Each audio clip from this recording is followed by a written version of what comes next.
بسم اللہ الرحمن الرحیم۔ اس حدیث پاک کے راوی حضرت سیدنا ابو ہریرہ رضی اللہ تعالیٰ عنہ یہ کہتے ہیں، میرے مصطفیٰ کریم صلی اللہ تعالیٰ علیہ وآلہ وسلم نے ارشاد فرمایا، من تصدق بعدل تمرۃ، کہ جو بندہ مومن کھجور کی ایک گٹھلی کا بھی صدقہ کرے گا، اور وہ صدقہ کس سے کرے گا؟ حلال مال سے صدقہ کرے گا۔ کیوں؟ اس لیے کہ اللہ تبارک و تعالی حلال مال کے علاوہ جو حرام مال سے صدقہ کیا جائے اسے قبول نہیں فرماتا ہے۔ تو اللہ تبارک و تعالی اس کو اپنے دستے قدرت میں لیتا ہے جیسا کہ اس کی شان کے لائق ہے، اور پھر اللہ تبارک و تعالی اس کی پرورش فرماتا ہے۔ متصدق کے لیے، صدقہ دینے والے کے لیے اس کی پرورش ہوتی رہتی ہے۔ اس طریقے سے پرورش ہوتی ہے جس طریقے سے اللہ کے پیارے محبوب علیہ الصلوۃ والسلام نے ارشاد فرمایا، کما یربی احدکم فلوا، کہ جس طریقے سے تم میں سے کوئی بھی شخص ایک بچھیرا یعنی ایک گھوڑی کا جو بچہ ہوتا ہے اس کی تربیت کی جاتی ہے، اور دوسری حدیث میں آیا ہے کہ جس طریقے سے گائے یا اونٹ کا جو بچہ ہوتا ہے اس کی جس طریقے سے پرورش کر کے اس کو بڑھایا جاتا ہے، پالا پوسا جاتا ہے، بڑا کیا جاتا ہے، اس طریقے سے اللہ تبارک و تعالی صدقے کی پرورش فرماتا ہے۔ حتی تکون مثل الجبل، یہاں تک کہ وہ پہاڑ کی طرح ہو جاتا ہے۔ دوسری حدیث میں، اگلی حدیث میں، کہ وہ احد پہاڑ کے برابر ہو جاتا ہے۔ یعنی صدقہ دے کر کے ایسا نہیں کہ بس اتنا ہی صدقہ ہوا، بلکہ اس کی پرورش بھی ہوتی رہتی ہے، اور وہ آگے سلسلہ چلتا رہتا ہے، اور وہ بہت زیادہ اللہ تبارک و تعالی اس کی پرورش فرما کر کے بہت زیادہ اسے بڑھا دیتا ہے۔ اور اللہ کے پیارے محبوب علیہ الصلوۃ والسلام نے ارشاد فرمایا، حضرت سیدنا ابو ہریرہ رضی اللہ تعالی عنہ حدیث کے راوی ہیں، کہ اللہ تبارک و تعالی ایک روٹی کا لقمہ اگر جو بندہ کسی کو دیتا ہے، یا ایک مٹھی جو بندہ مومن کسی کو کوئی کھجور دیتا ہے، اور یا اس کے علاوہ مسکین کو کوئی شے اس کے فائدے کے لیے دیتا ہے، تو اللہ تعالیٰ اس کے بدلے میں 3 لوگوں کو جنت کے اندر داخل فرماتا ہے۔ سب سے پہلا کون ہے؟ تو رب البیت، گھر والا جس نے اس کا حکم دیا ہے۔ نمبر 2 والزوجۃ تصلحہ، اور دوسری وہ عورت جس نے اسے بنایا ہے، اس کا انتظام انصرام کیا ہے۔ والخادم الذی یناول المسکین، اور وہ خادم جو مسکین کو جا کر کے کھانا کھلاتا ہے۔ ان تینوں کو اللہ تبارک و تعالی جنت کے اندر مقام عطا فرماتا ہے، اور دخول جنت کا ذریعہ بن جاتا ہے وہ صدقہ ان تینوں کے لیے۔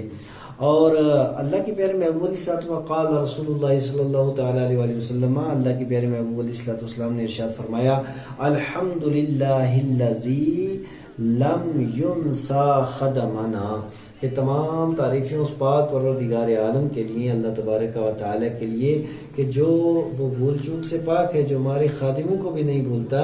یعنی اللہ تبارک و تعالی کی نظر کرم اور اللہ تبارک و تعالی کی عنایت اور پاک پروردگار عالم کی رحمت کا یہ عالم ہے کہ ایک خادم جو صرف جس نے کھانا کھلا دیا کسی محتاج کو یا ضرورت مند کو، تو اللہ تبارک و تعالی اسے بھی جنت کے اندر مقام عطا فرماتا ہے۔ حضرت ابو ہریرہ رضی اللہ تعالی عنہ اس حدیث پاک کے راوی ہیں، میرے مصطفیٰ کریم علیہ السلام نے ارشاد فرمایا کہ ما نقصت صدقۃ من مال، کہ جتنا بھی صدقہ دیا جائے تو ایسا ہرگز نہیں کہ بندہ صدقہ دے گا اور اس کا مال کم ہو جائے گا، ایسا نہیں ہو سکتا کہ صدقہ دینے سے مال کم نہیں ہو سکتا۔ وما زاد اللہ عبدا بعفو الا عزا، اسی طریقے سے جو بندہ معاف کر دیتا ہے تو اللہ تبارک و تعالیٰ اسے عزت ہی عطا فرماتا ہے، اس کی عزت زیادہ ہوتی ہے۔ ایسا نہیں کہ معاف کرنے سے کوئی آدمی نیچے لگ جاتا ہے، جیسے کہ آج کل جو ہے اس کو میں معاف کر دوں گا، دنیا کیا کہے گی، لوگ مجھے کمزور سمجھیں گے۔ نہیں، نہ یہ کمزور کہلائے گا، نہ نیچے لگنے والا کوئی مسئلہ ہوگا، بلکہ جب یہ معاف کر دے گا اللہ تبارک و تعالیٰ اس کی عزت کے اندر اضافہ فرمائے گا۔ اور تیسری چیز اللہ کے پیارے محبوب علیہ الصلوۃ والسلام ارشاد فرماتے ہیں، وَمَا تَوَاضَعَ أَحَدٌ لِلَّهِ إِلَّا رَفَعَهُ اللَّهُ عَزَّ وَجَلَّ، تو جو بندہ مومن عاجزی ان کی ساری اختیار کرتا ہے، اللہ تبارک و تعالیٰ اس کو بلندیاں عطا فرماتا ہے۔ یعنی اکڑ سے، غرور سے، تکبر سے، ایک دوسرے کے پیچھے پڑنے سے اور اپنے آپ کو بہت زیادہ بڑا سمجھنے سے اس سے کچھ بھی نہیں ہوتا، بلکہ اللہ تبارک و تعالیٰ عاجزی انکساری کے ذریعے بلندیاں عطا فرماتا ہے۔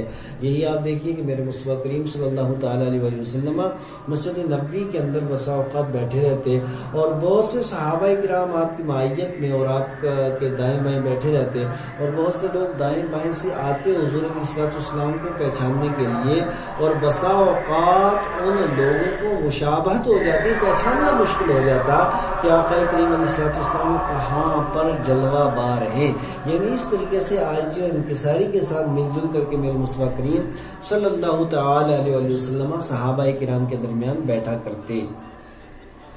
حضرت عبداللہ ابن عباس رضی اللہ تعالیٰ عنہ حدیث کے راوی ہیں، یہ بیان کرتے میرے مصطفیٰ کریم صلی اللہ تعالی علیہ وسلم نے ارشاد فرمایا، صدقے سے مال کم نہیں ہوتا، اور اسی طریقے سے جو بندہ مومن جب بھی صدقہ دیتا ہے تو یہ سائل کے ہاتھ میں جانے سے پہلے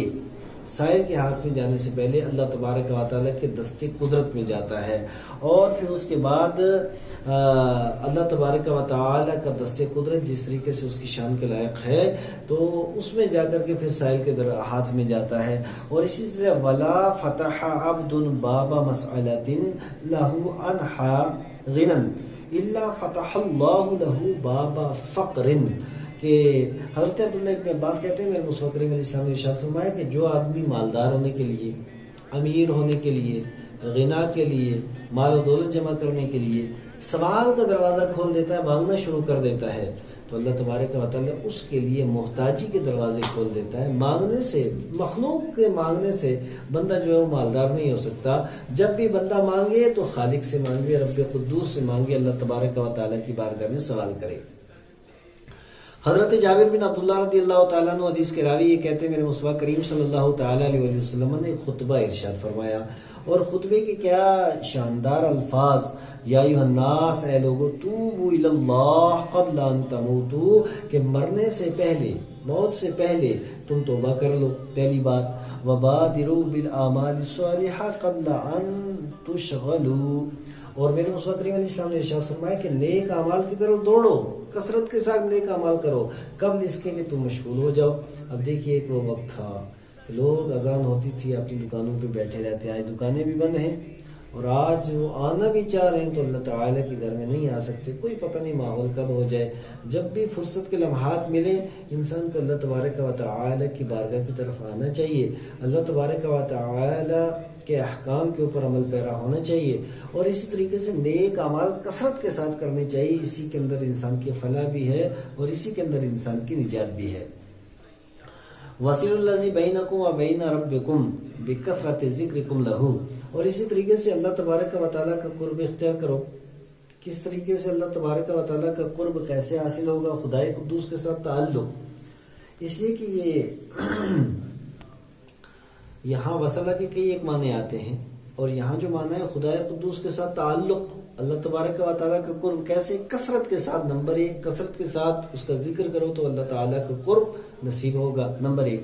اور نمبر دو، وَكَثْرَةِ الصَّدَقَةِ فِي السِّرِّ وَالْإِعْلَانِيَّةِ، کثرت کے ساتھ صدقہ کرنا ہے، اعلانیہ بھی کرنا ہے اور چھپا کر کے بھی کرنا ہے، دونوں طریقے سے صدقہ کثرت کے ساتھ کیا جائے۔ اور اس کا صلہ کیا ملے گا؟ تو نمبر ایک، ترزقو، تمہیں رزق دیا جائے گا، یعنی اللہ تبارک و تعالیٰ تمہیں رزق عطا فرمائے گا۔ دوسری چیز، وتنصرو، تمہاری مدد کی جائے گی۔ اور تیسری چیز، وتجبرو، اللہ تبارک و تعالیٰ تمہیں محتاج نہیں کرے گا، اللہ تبارک و تعالیٰ تمہیں غنی کرے گا۔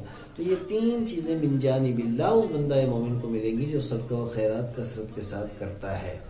اب اس سلسلہ درس کی آخری حدیث جس کی راوی حضرت عائشہ صدیقہ رضی اللہ تعالیٰ عنہا ہے، یہ بیان فرماتی ہیں میرے مصطفیٰ کریم صلی اللہ تعالی علیہ وآلہ وسلم سے روایت کرتی ہیں کہ ایک انہم ذبحوا شاۃ، کہ انہوں نے ایک بکری ذبح کی، اور میرے مصطفیٰ کریم علیہ السلام نے ارشاد فرمایا کہ عائشہ ذرا یہ بتا کہ بکری جو ذبح کی تھی اور دونوں کے درمیان اس کا گوشت تقسیم کر دیا، کچھ باقی بچا؟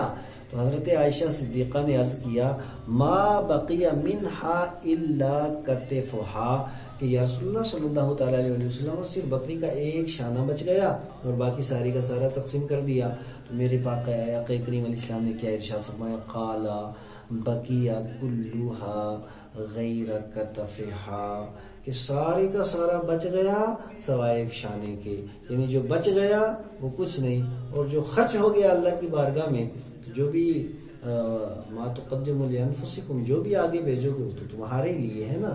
تو اس وجہ سے جو اللہ کی راہ میں دے دیا جاتا ہے وہی انسان کو فائدہ دیتا ہے۔ جامع ترمذی کے اندر یہ حدیث موجود ہے۔ اللہ تبارک و تعالی ہمیں کثرت کے ساتھ صدقہ و خیرات کرنے کی توفیق عطا فرمائے۔ یہ سلسلہ انشاءاللہ تعالی آگے بھی بڑھے گا۔ اللہ تبارک و تعالی ہمیں خیر کی توفیق عطا فرمائے۔